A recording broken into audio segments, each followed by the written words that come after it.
Today's webinar is Drupal for Project Managers, Part 3, Launching, with Heather James, who's the Manager of Learning Services, and Amy Scarvata, who is the Partner Support Advocate at Acquia. We're really excited to have them both on the call today. So I can just watch.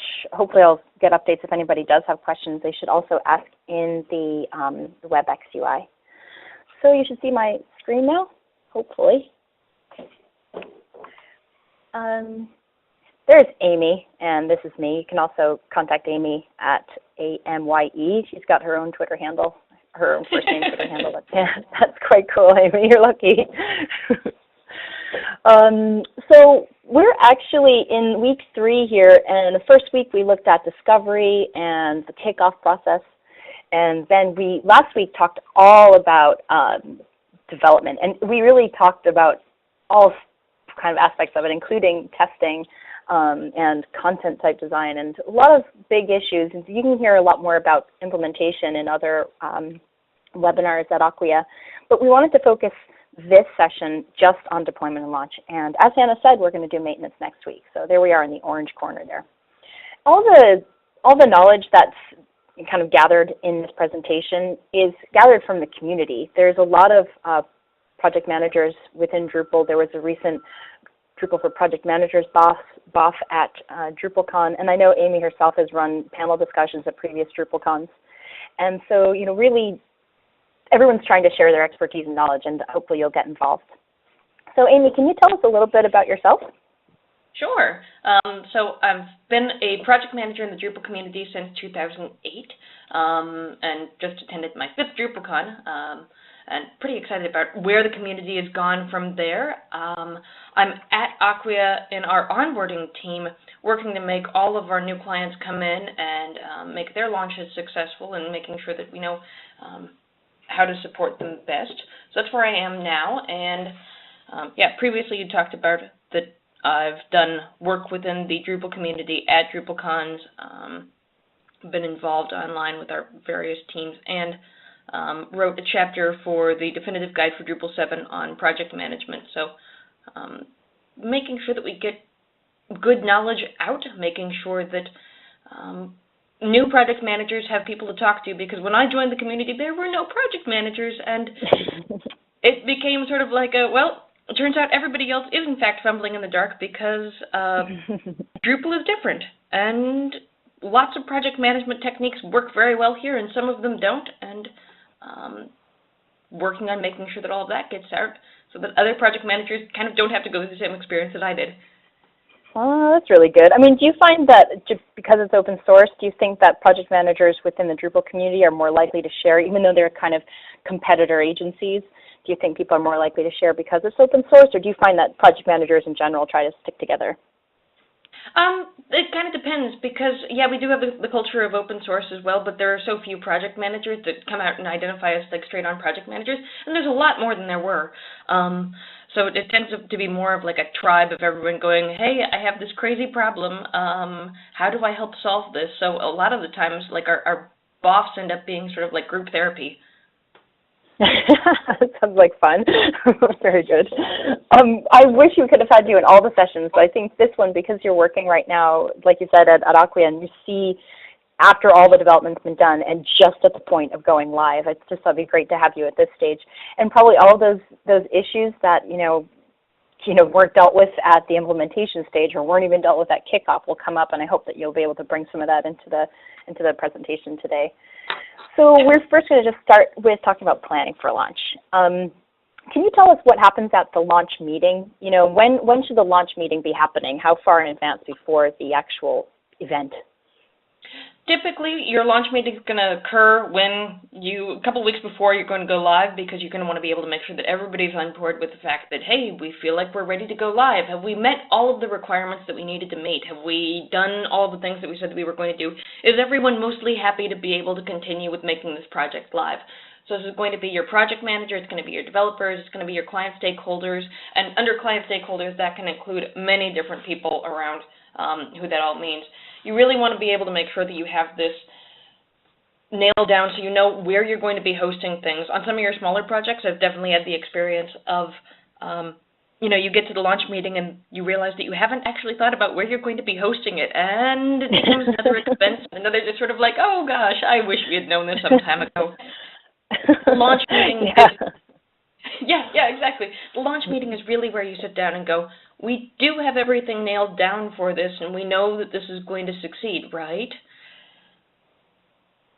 That would be hopeful. Well, typically this is going to be where you're going to run down through everything around what contingencies are going to be for going live. So, again, at least 2 to 3 weeks before you're going to go live to make sure that everyone is on the same page.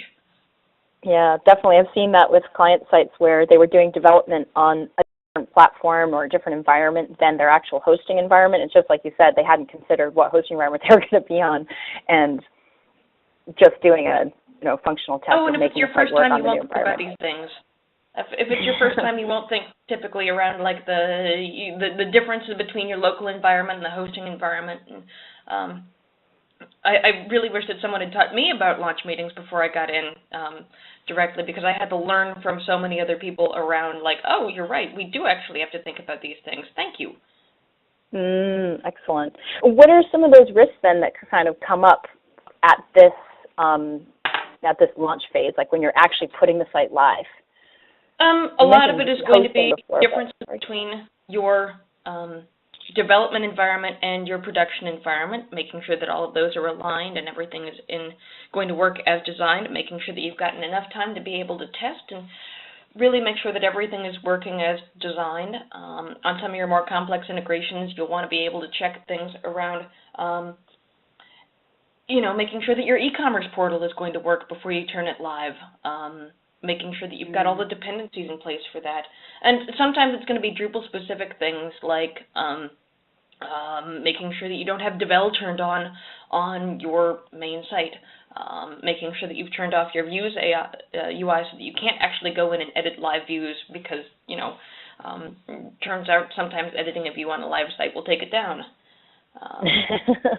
Just stuff around like that, making sure that all of your accounts that you need are going to be on that production site as well. It's little things like that. And then it's also making sure that your end client is also brought in and everything is around them, because if you don't have your staff that's going to be already trained on it, for some of your bigger sites, you're basically about to change their lives dramatically, and if they don't know this is coming and they haven't tested it, or if they say they've tested it and they haven't, that becomes another sticking point down the road and definitely a launch problem. Right, okay. And we will talk a bit more about that later. I think, you referred to some of these Drupal-specific checklist items, and I will actually have some links in the resources. I mean, they're definitely something more for the developer. It's not expected the project manager is going to go in and disable the views UI or check and make sure that all the modules in there are the modules that are actually being used. But it's important for you to know what those are and make sure to be able to oversee that that's happening. Well, as the and I guess that brings up, sorry? Oh, yeah, go ahead. As the project manager, you're going to be the one that goes back and checks the boxes to make sure that things have been turned off. Whether or not you did it yourself is another thing entirely, but you're the one that controls the list. Ah, right. Okay, cool. Awesome. And there are a couple good checklists for that. So testing, I suppose, is one aspect we talked about last week with Jacob, but I wonder sort of, what kind of comes out during the launch time about testing? You'll find that you want to be able to do more of your functional testing around, does this work as designed? Do I have all of my user stories aligned with what actually got produced? Or if there's something different, can I account for that? That's more in-depth, but also making sure that you're, again, testing your e-commerce pieces, testing your login pieces. If you have a single sign-on mechanism, testing to make sure that that works. Also running through to make sure if you've got a mobile redirect that's going to be working as well. Making sure that Varnish is running, and that gets into more of like your deeper technical pieces, but making sure that everything that you had imagined was going to be there for the launch is going to be there. And you can do this with simple tests for Drupal modules, and you can also do this through Selenium as well. And that's more validating your functional testing. Typically, your developers are going to be the ones that are going to be doing building the test cases, or if you have a QA department, which not all of us have the luxury of being able to have QA, but if you do, you'll make sure that you're overseeing all of that testing and that's running as it's supposed to. All right, okay. And so we did talk a little bit more about testing last week, but I think it's good in terms of like what you're talking about is with what actually, like you said, like is the ordering working? And what happens with planning for traffic actually once you've got everything working the way it's supposed to be working? So you're going to assume that you're going to have users, and on sites where you've got a lot of anonymous users, you can generally, at least with Drupal 7 and with PressFlow in Drupal 6, you can take advantage of Varnish, which is an external caching service. That's usually pretty good. But at the same time, if you've got a bunch of authenticated users, you're going to want to load test to make sure that you've built for that to stand up to that traffic. You're going to want to make sure that you're doing a test pattern around, are people coming in and ordering things once you go live? Are you going to have a big rush of traffic of people trying to be able to buy something? Are they going to be able to come in and try to both buy something? Let's say it's a paid video site and you need to be able to both pay and watch a live video. You'll want to make sure that that's actually running as you would expect for the number of traffic that you think you're going to be getting for. Are you going to be getting things like people coming in and ordering and then watching a live video and then sharing it with their friends on Twitter? Really, it's making sure that your site can handle the amount of load that you expect that you're going to get. And load testing will help you do this. There are a number of different tools that you can do. At Acquia, we tend to offer both BlazeMeter and Blitz, and they're both tools that you can use to say, hey, I need to be able to test for X amount of users running on X amount of time, and they're running these 4 things on our site. They're going to be hitting our home page, they're going to be hitting an About Us page, or they're going to be hitting our Jobs page because we're about to be doing a major push at a career fair. That'd be something you'd want to load test for. And right, okay. Is there something, oh, sorry. Go ahead. Go ahead. No, go ahead. Oh no, I was just wondering, are those tools aren't obviously Drupal specific or Acquia hosting specific, but are there any quirks with using it with Drupal, or does it work just the same as any other site? No, it'll work the same as any other site. You really just want to make sure that you're getting your load test plans, and this is just sort of standard web development stuff, but you'll want to that you're testing not.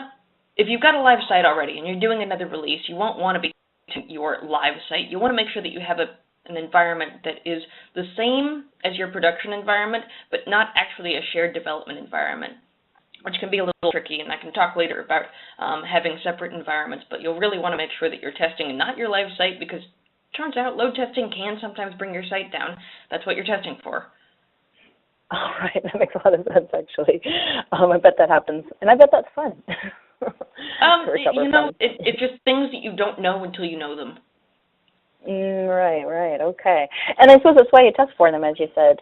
What about this kind of issue of making a backup plan? Like, if you did go live, and even though you had tested, something went pear-shaped, and what kinds of things can go wrong? Maybe have you seen things go wrong once a client set up on hosting, everything was tested, then they went live, and what kinds of things could actually go wrong at that stage? Well, your cutover plan, and this slide is looking at, you need 2 plans. Your cutover plan is your actual launch plan. This is how long you have. These are the steps that you need to be able to do in order to be able to turn things live. These are the stakeholders. These are the tasks that need to be run. Here's our validation around that. That's your cutover plan, and that's your actual, when we talk about launch planning, you're typically looking at your cutover plan. At the same time, the best planning is also a rollback plan, because what happens if something goes wrong?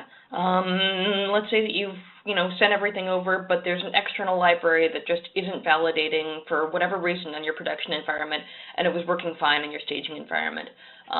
That's something that can happen because for various reasons, something could have changed, and you don't always have all control over that. You'll really want to make sure that you have a rollback plan in place, because it's great to have a cutover plan, but the best planning is knowing what happens if it goes really wrong. Again, as the project manager, you're supposed to be able to think about the contingencies. If I know this should work, but I also know better. So your rollback plan is sure that you can clear tasks, move back to where you'd been before, bring everything back up to a stable environment to be able to work from and not have everyone's hair on fire. You want to make sure that you tested that rollback plan as well, and you've clearly outlined who's going to be responsible for each step. In the same sort of way that you would do for your cutover plan, you want to have stakeholders in your rollback plan, and you also want to make sure that it's very clear about who can initiate that rollback plan. Right. Who's going to press the red button? Yeah, it becomes challenging around, a cutover plan is easy to be able to have, marshaling the forces, but somebody needs to be able to pull the red cord and have everybody listen to, you're right, we should roll back. Got it. Right, right. And what would you say, in the real world, how many client projects or, projects are you aware of that have a rollback plan in place? Typically, it's going to be your bigger projects that are going to have a lot more complexity to them because you're going to have, let's say that you've got a single sign-on integrated with a CDN, and you're also doing a lot of external caching, both for your anonymous users, and then you've got a mobile redirect. Something which we're seeing more often in that level of complexity. You'll want to be able to have a rollback plan. Not all of their projects do have rollback plans, but the best ones do. All right. Wow. Do you think that Drupal's getting more complicated? Do you think the web's getting more complicated, or is it that there's more mitigation of things like content, distribution and single sign-on, making it easier to manage? Well, we're using it more. A lot of the things that are possible now were not possible a couple of years ago, just in terms of the ways that we were thinking about that we wanted to use the web. As we're discovering more and more ways that we want to be able to have content come through, multiple streaming to multiple devices, making sure that everyone has access through both your tablet and your mobile and your desktop and your laptop, and all of those require different sort of plans around that. So to answer that full question, I think we are seeing more complex sites. I think Drupal is particularly set up to be able to manage a lot of those. At the same time, there's a lot more planning that comes in with those particular sites.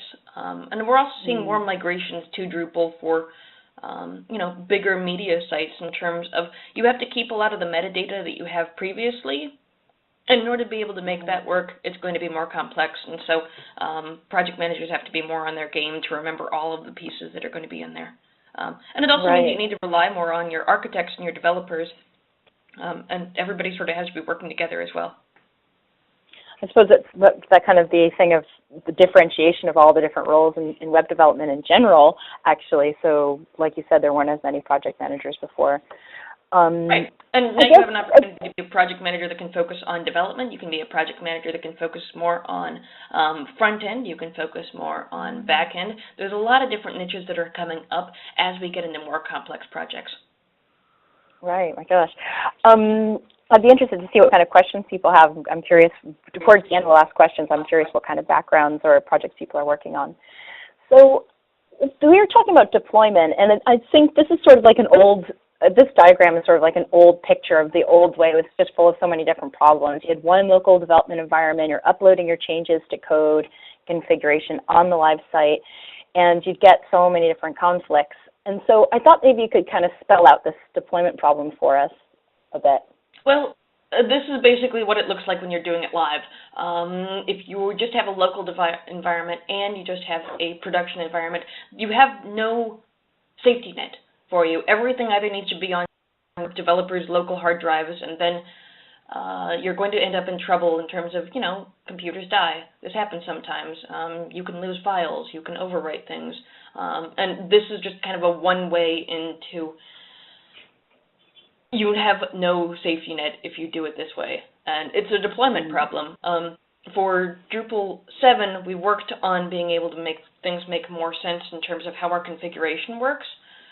But it still doesn't solve all the problems. So this slide is showing that you've got version control in place. So great, you've solved the problem of FTPing up your code. Awesome.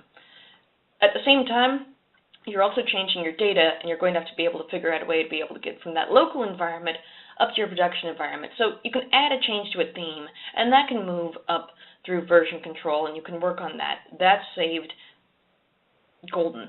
your view is still going to be a big problem. And what happens when your user adds a new article in here on production, and you need to be able to make that change over in your local environment? That's going to conflict.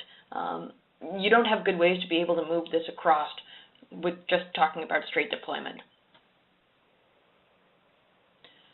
The way that we've been able to solve this in Drupal is using features. So you're exporting your configuration that's been in your database into your code, and you're using version control, so you're able to move that all the way across. You can keep copies of that configuration in your development, staging, and production environments.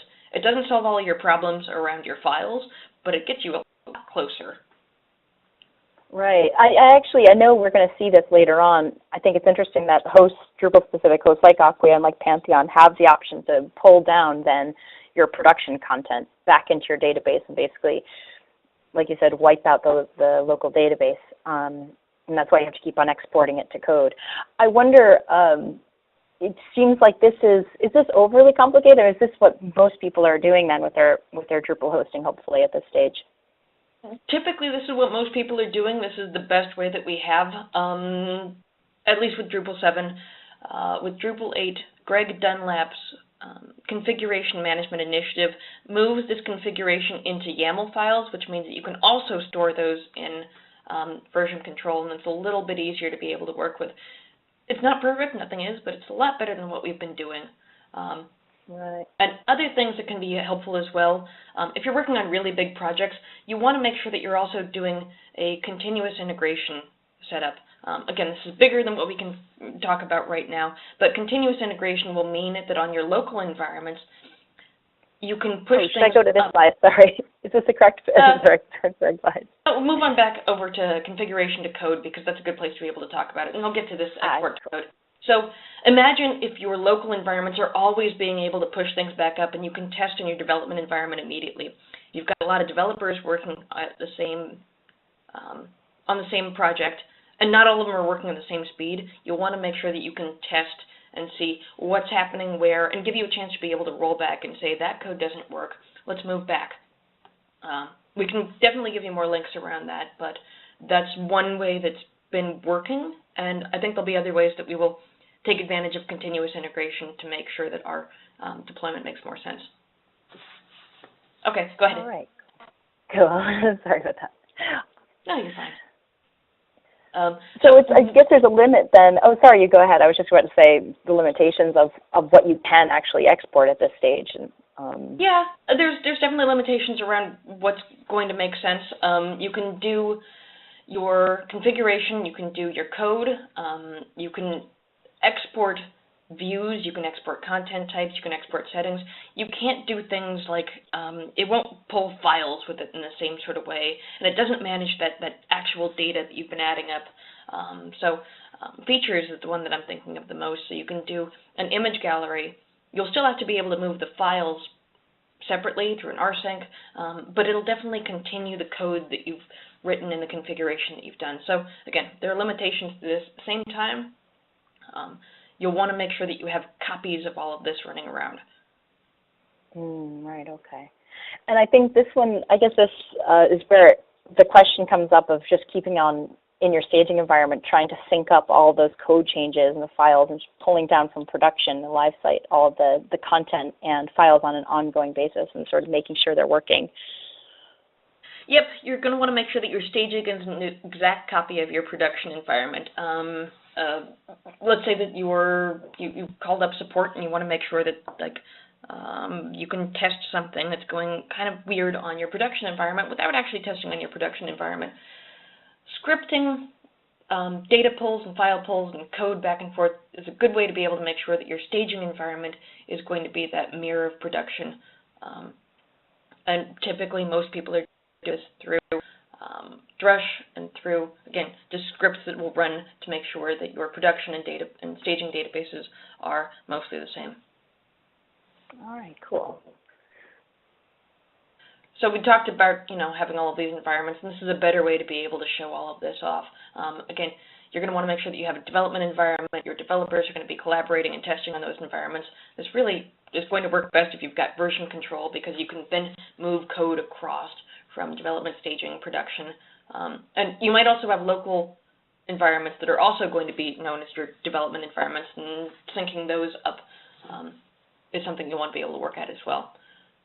Staging is going to be the place where you will test updates from development. This should be, again, the same as your production environment, and you'll want to be syncing content and files from production. This is typically where you'll be able to also test things like security updates for both core and contributed modules, because if for whatever reason you get a core update or a security update or a module update that just doesn't go right and it blows away all your blocks or something, you want to make sure that you can roll back on your staging environment rather than testing this on your production environment where everyone can see. Your production environment is your live, stable version of site where your users can come and play. Your users don't typically want to see, red boxes on top of your screens. This is where everybody comes, and this is your everyone can see version. All right, cool. I mean, at this point, I suppose we do see clients who come to us and they have no version control in place. I mean, how many, if you had to put a percentage on it of, say, clients who come to us for hosting and never used version control before, is it still pretty high? Do you think it's getting less, or? It's less. Typically, we'll see most people familiar with version control. But if you're just getting started, you don't know that you would need version control. And when you're just getting started, it also seems pretty daunting to have to learn this other tool just to make sure that you can actually work on your website. It's pretty low. I think the percentage that I would roughly eyeball is maybe like 15%. But still, again, if you're just getting started, you don't know that you would actually need to be able to use version control.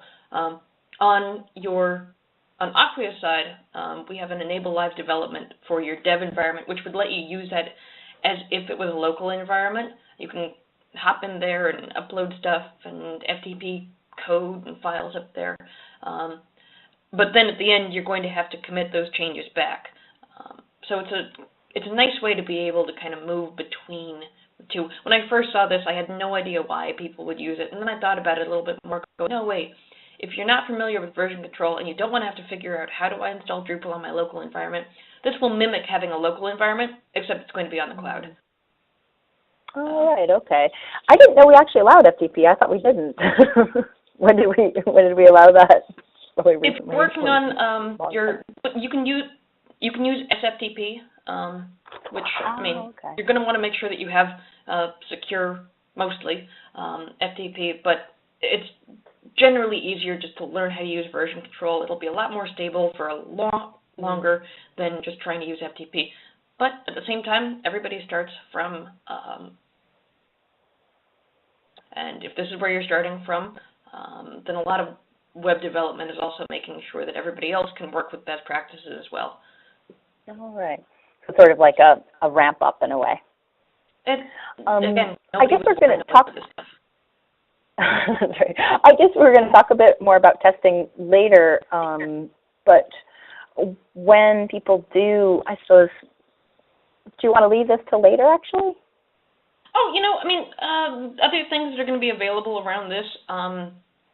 We also do a insight testing, and this is available as part of, you can just log in to Instant Insight, and this will give you a quick rundown. Insight is going to look at security, performance, best practices. This is Acquia's configuration tool that we offer to folks to be able to come in and look at their site, and it'll give you a series of items to be able to go through, so things like site errors are visible, and it'll let you know, hey, help me fix it. You don't really want this up on your production site, and if you don't know that your site errors are visible, you won't be able to solve it. Other things like having a common admin username, we recommend not having that. And again, this is available for folks to be able to come in and look without being Acquia Network subscribers. It's a good way to be able to get the integration is up and running without having to do all of those major testing things before. But it gives people a flavor. I've got the links I mentioned. I'll be sharing at the end. We'll have information like the checklist before you launch. But I suppose this, in a way, is probably just a much easier tool for doing a checklist. It's pretty thorough as well. It's definitely a start. Again, you're going to have to think about hosting as well, because if you're going to be launching, you're going to want to be able to launch on something. And Drupal is flexible, but typically you're going to want to be using a Linux environment with Apache, MySQL, and PHP. You have to have PHP because that's what Drupal runs on. There are other databases that other than MySQL that Drupal will run on, but typically MySQL is the standard. Apache is also standard, and Linux will be pretty much available overall. We do see some people that do hosting on Windows, but typically, you're going to see a LAMP stack. All right, cool. And things you're going to want to think about for your hosting, and this isn't mentioned up here, but I'll just start it off the top, is like, what is your budget for hosting? And that budget might also dictate your performance and scalability that you can get from that. Mark Jakewith of the WordPress community has a great talk that he gives about hosting and how he has the shrimp dinner rule for hosting. If you would be uncomfortable paying this much for a shrimp dinner, if you think this shrimp dinner might get you sick, that probably shouldn't be what you're paying for your hosting. Yep, the shrimp dinner rule. I see. This is what I think about in terms of giving new project managers ideas around hosting as well, because, again, you can get a lot of performance and a lot of scalability, but your budgets are also going to dictate exactly what that gives.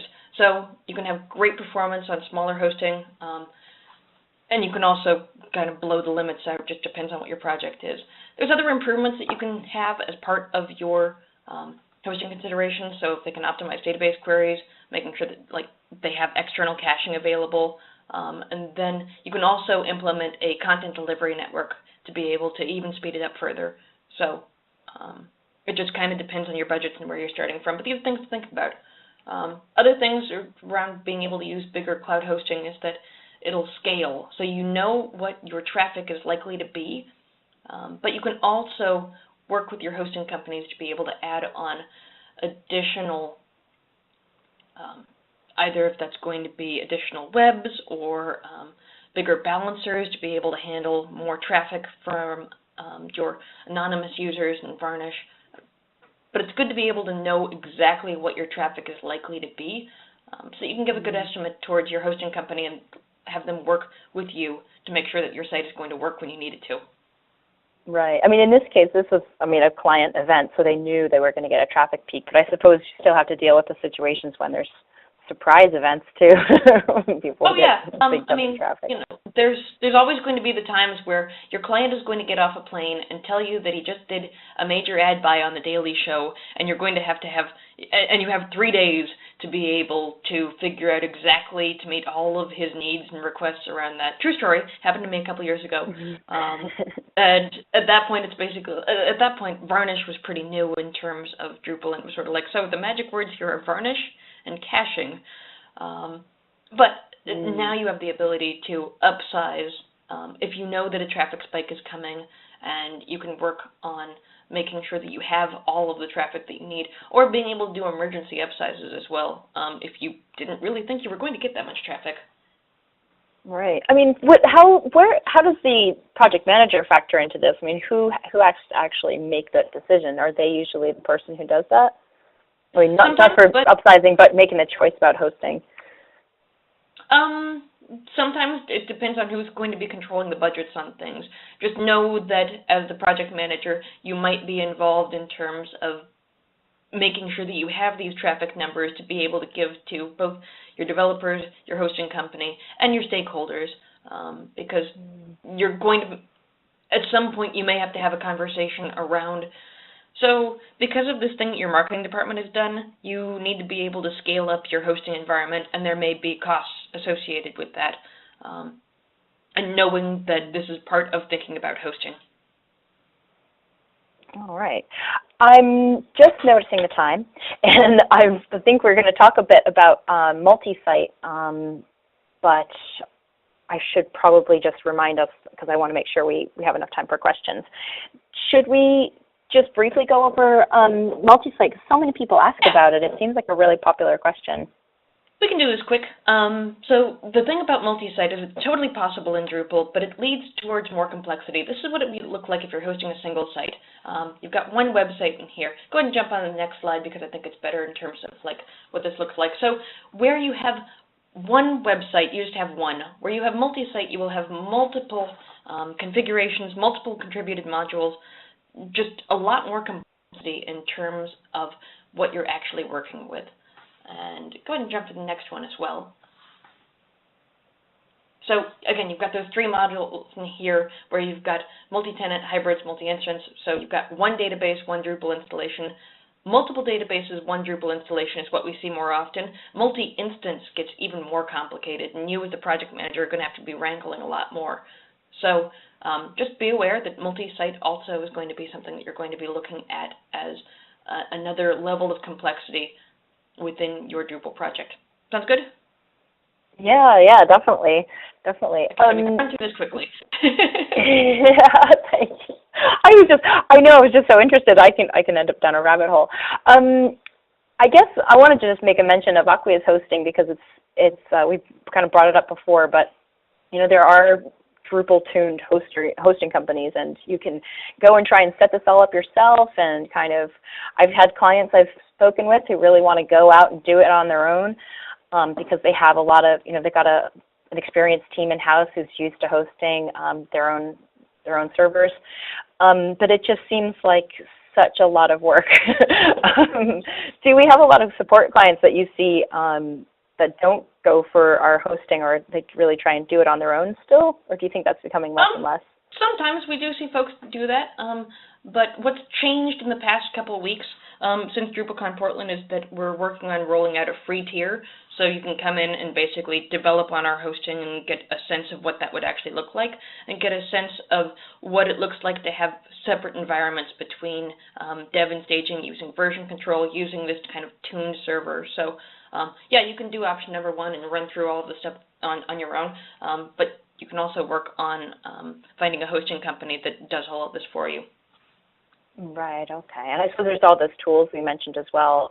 You mentioned Blitz and Blaze Meter, and so people could actually try those for free with a 30-day.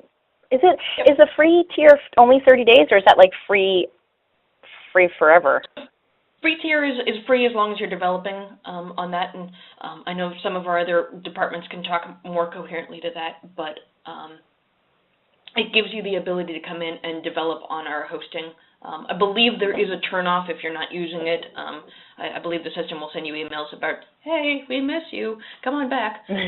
But it does give you access to be able to use a lot of the interface and kind of get familiar with that.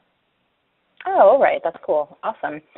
So I guess, I think the idea is that you just get to, with our hosting system, you get to try out these things, and sure, if it's free, what have you got to lose? Just making sure your site is stable and secure, even just getting through those checks. As you said, though, Amy, you don't even have to be a hosting customer, obviously, to use Insight, or you don't even have to be a customer, right? You can just do it online anyway, directly. Yeah. Again, nothing is perfect, but it definitely gives you a place to be able to start if you've never done this before, if you've never looked in depth about what the best practices are. It's a great place to be able to start. Cool. Next, I was going to talk about training and adoption, and not about the training I normally talk about, because I'm not talking about technical training. And I thought it was good, Amy, you mentioned it before. It's like, oh, what if you get to launch and people haven't seen the website? And it's impossible to think that this actually happens, but it does happen quite often, where clients will think, oh, well, we'll do training as soon as the site is live, and we'll have, the static content in there, and then we'll train content editors on how to use the site. We'll kind of delay that and just put it off. And unfortunately, it's actually the content editors really have quite a lot of input, and can actually help shape your project. So it's best to get them involved as early as possible, and don't be afraid to get them involved. Don't be afraid of their critique and afraid of their feedback. It's really important, because if that's taken into account throughout development, you'll actually be training as you're going. So you'll be testing and learning at the same time. What happens lately is that we get clients who come to us for content administrator training, and we have an off-the-shelf course for content editors, but every Drupal site's a unique snowflake, and I've had clients who've I've spoken to their, say, office manager who went online to try and learn Drupal, and she was really frustrated because her site looked completely different than the Drupal stuff she saw out there. And that's actually because there's a lot of improvements usually that developers make. They may change the administration theme.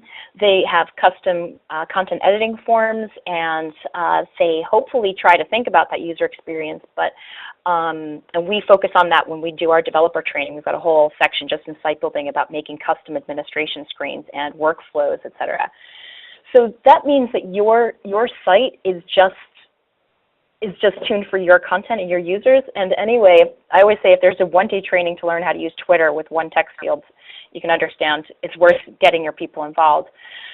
But at minimum, actually, I'm going to be doing a webinar next week just about content administration in Drupal. So, not next week, sorry, in 2 weeks' time on the 26th. So if you do have people who are on your team who are new to content administration in Drupal, you can send them to us here, and you'll be able to watch that recording as well. And it will explain to them how Drupal works and key terminology, so that not only can they learn the basics of content administration, they can also learn how to figure your site out as well. And then they'll learn some terminology so that they can communicate with you, which is really important because the content administrators need to be able to relay some feedback about, oh, well, this is what can be improved, and I think this is what can be made better. So with about 15 minutes left to spare, perfect timing actually, I'd love to invite people to ask questions. You'll notice I've included a link here at the bottom, and I'll be taking any notes from this session with any of the links we mentioned. For example, there'll be some useful resources you can follow along. And if you're watching this as a recording, as opposed to watching it live, you can ask questions in the comments there, and we can make sure to get the answers you want. So I wonder, Hannah, are there any questions at this stage? Yep, we had one question come in, and I want to tell everyone, if you have any questions, please ask them in the Q&A section now.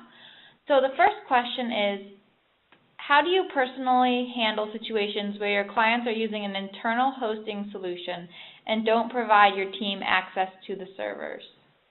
Ooh, okay.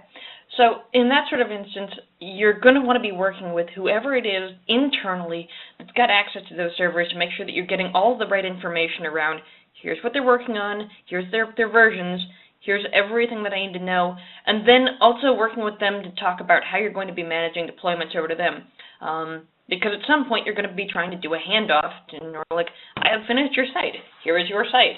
And then you want to build in a little bit of extra time in terms of how your developers are going to be working with their team to make sure that everything is up and running. That is a complicated situation.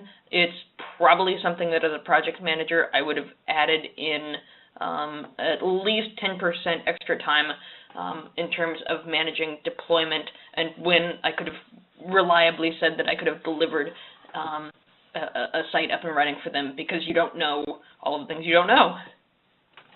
All right. So that's one of those things that you actually have to take care of way back at the kickoff meeting. Well, it's part of discovery in terms of making sure that you've gotten, like, so we've talked about where we're going to be hosting this, and got it. Okay, you're internally hosting. What kind of access do we get? Oh, we don't get any. Got it. Okay. Right. Okay. I mean, that's sort of, I suppose that's one of the mysteries. That's the mysteries of estimation in a way, isn't it? It is, but you don't know until you know, and you don't know until you've gotten bitten by it before, at least once or twice, in terms of, their internal hosting environment could be totally perfect, or it could be really awful, and I won't know until I get there, so let me just kind of calibrate around that. Right, right. Hannah, were there any other questions? Yeah, we were looking for more resources on multi-sites, if you could point them to that, or maybe in your follow-up blog post. Okay. Yeah, the documentation on Drupal.org is pretty good in terms of getting started from there. I know that in Acquia Network we also have some as well available to subscribers, and that'll give you more information about multi-site and what it's good for from there. Typically I will see folks using multi-site if they have a number of different sites but don't necessarily want to have to maintain separate code bases and updating modules. With multi-site you get the ability to have one code base that controls all of it. And yeah, happy to be able to go into more details as people need to, and whatever makes sense. Unless there's another question, I just wanted to ask you a question about multi-site, Amy. I think this is an interesting topic, because it's something that when people are new to Drupal, especially decision makers, they kind of like the idea of less work, getting more out of something, and squeezing every last bit of value out of something. So the idea of having multiple sites running off of one code base, or just sounds amazing. But I think the opinion is among folks who have to actually manage this is that the actual advantages are very low. I mean, do you have an opinion on that either way yourself, or? It depends. Sometimes it makes a lot of sense in terms of if you're trying to do, again, if your budgets are limited and you're trying to do a bunch of different things and you're trying to have a bunch of different sites, it makes sense. At the same time, it also limits your processing power on each, because if you've got multiple sites running and you only have a certain amount of resources, that hosting environment is going to be limited towards, you only get X amount of resources for each particular site. There are limits in terms of where that works, depending on how you want to be able to make all of that work. It's understanding that it's going to complicate your development workflow, even at the same time as you don't have to pay for more hosting. And sometimes people are really into that. And there's really no problem with that, as long as you know that it's going to be more complicated to be able to do development. Like for a lot of hosting environments, so Acquia will support multi-site, but you only get one way to be able to move version control and files and databases over. So even if you're doing that hybrid setup where you have one code base and multiple databases, you'll still be dragging the version control, everything that's in version control, from development over to staging environment. And you maybe didn't want to be able to do that. So it takes more complexity and it takes more time, but it can be worth it, depending on what your budgets are. We understand that not everybody has unlimited amounts of money to be able to spend, and so multi-site tends to be a good fit for that sort of thing. All right. Great, thanks so much. We had 2 more questions come in. This is a similar question to one before. How do you manage projects hosted on a mutual server like GoDaddy and one-in-one? You don't have full access to install tools like Varnish for caching. How do you do that? Okay, so if you're using something like a shared hosting environment, you're going to want to make sure that you don't rely on those things like external caching, because one, it won't be there, so don't build for that. And 2, if it's really going to be a major priority for you, it might be worth looking at other hosting. Understand that a migration is going to add more complexity and more time to your projects as well, but if you are going to be looking at those hosting environments, making sure that you have the requirements pretty much straight out the door as you're in your architecture phase, just really making sure that, okay, these are my limitations around the environment that I have. I'm not going to be able to use Varnish. I'm not going to be able to use Memcache. What other ways can I use to be able to make this make sense? It might be good to be able to look at other kind of creative resources, like maybe I can use a content delivery network to be able to speed up my page load times, even though I'm going to be on this shared hosting environment. Is that going to work for this project? Do they have the budget? Can I afford the time that it's going to take to be able to put in that content delivery network? That's pretty much what I would recommend around if you're using shared hosting. Right, and there's a lot of the whole caching strategy. I suppose we touched on a little bit last week, but there's so many things you can do, even with just how you cache views and how you cache blocks, and make sure your site at least is as tuned as it can be. And Drupal gives you a lot of control, and that is not relevant at all to hosting. It's something you need to do. Front-end, obviously front-end work as well, making sure you've compressed all your CSS files, which is something so basic, but we see it on a lot of client sites. You'll have like 12 different CSS files being loaded, which is a request each time, and slows down your site quite a bit. Right. So is there a second question? Oh, sorry. Oh, sorry, that's okay. We basically wandered off. You should turn on caching. It's a good thing. Yeah, caching is a good thing. Very good. Amy, was there a second question there? Yep, there was the last question was, what areas of project management would you recommend that I get into? So without knowing what you're interested in, go for the things that you think you have limitless time to be able to think about. If you really like being able to see how back-end caching is being done, then go ahead and start learning about that. The more that you know as a project manager about the technologies that you're working with, the more success you'll have, because you'll be able to have the conversations with clients, and your developers won't hate you at the end of the day, because you want to be able to speak their language, but at the same time understand that there are business constraints about why people are making the decisions they're making, and being able to explain it to both sides. I would typically look at learning more about design, like the language of design and how people talk about it, and what that means for a project when you're coming into that. Learning more about how servers are set up and what the stack looks like. So when someone says, oh, the varnish cache isn't turned on, you understand what that means for your project and for your developers and how that's likely to play out bigger picture. Being able to understand what Drupal's architecture is. So when you know the difference between blocks and panels and how that all makes sense. And for right now, I would say that where we are in Drupal 8, I would start looking heavily at the changes that are coming from Drupal 8 in terms of what that's going to mean on your development and your estimating cycles, particularly with the new configuration management and with the new templating language, because this is going to change a lot of how your projects are going to be run. So happy to be able to go into more depth in that in the future, but I would start looking at the stack overall so you've got that kind of big, richer, scary picture.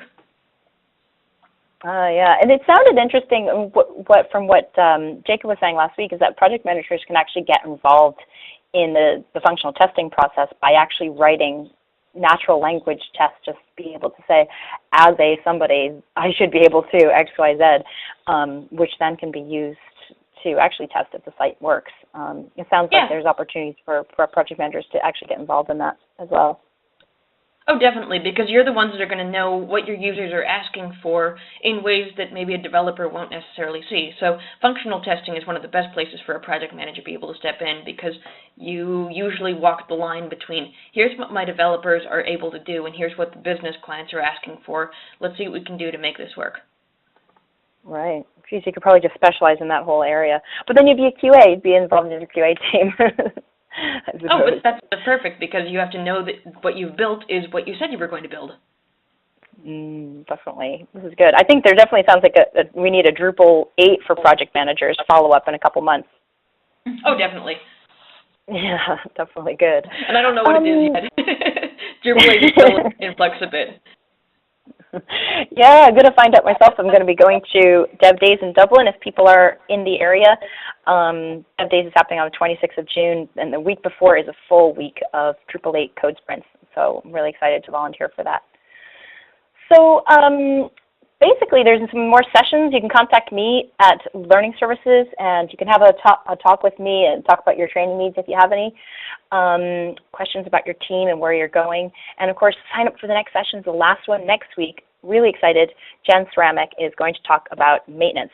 I know it sounds like a boring topic, but she got excited when she signed up for it, and she's got a lot to tell us about things she's seen in the maintenance phase and what we can watch out for. All right, so great. thank you all. Heather, so much, and thank you, Amy, so much. Again, on my side, the slides and recording will be posted to our website in the next 48 hours. Cool. Heather, do you want to end anything else? That's it. That's it. Just come and check out the blog post later on, and I'll tweet it too. Great. Thanks so much, guys. Thank you, Amy. Thank you all.